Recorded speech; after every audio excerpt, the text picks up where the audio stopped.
પોરબંદરના ઓડદર નજીક હાઈવે પર ફરઝાર ઉછેરવાના હેતુ માટે ભાડાપટ્ટે અપાયેલ જમીન પર ફરઝારને બદલે હોટેલ કાર્યરત હતી.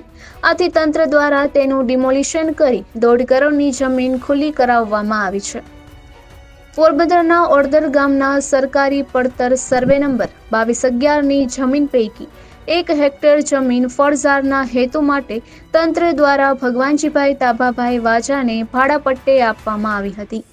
આ જમીનમાં પત્તેદાર દ્વારા હુકમની શરતો મુજબ પૂરતી સંખ્યામાં વૃક્ષોનું વાવેતર કરવામાં આવ્યું ન હોવાથી તેમજ જમીન જે હેતુ માટે આપવામાં આવી હતી તે મુજબ ઉપયોગ ન કરીને આ જમીનમાં વગર પરવાનગીએ દાના પાણી રેસ્ટોરન્ટ બનાવવામાં આવ્યું હતું અને વાણિજ્યિક ઉપયોગ કર્યો હોવાથી કલેક્ટરે તારીખ 17/2/2024ના રોજ જમીનમાં કરાવવામાં આવેલ બાંધકામ દૂર કરવા તથા જમીનનો કબજો વિના વળતરે સરકાર પક્ષે સંભાળી અને કબજેદારને જમીનમાંથી હાંકી કાઢવા હુકમ કર્યો હતો.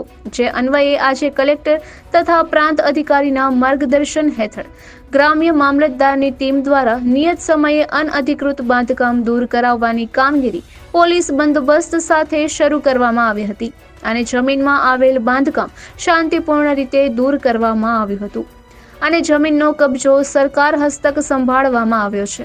ખુલ્લી કરવામાં આવેલ જમીનની અંદાજિત બજાર કિંમત ₹1.5 કરોડ જેવી થવા જાય છે.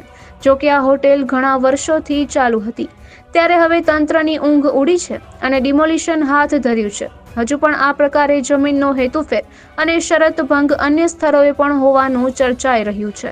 ત્યારે તંત્રએ એ દિશામાં પણ તપાસ હાથ ધરવી જોઈએ તેવું લોકોનું માનવું છે. નિપુલ પોપટ, પોરબંદર ટાઈમ્સ.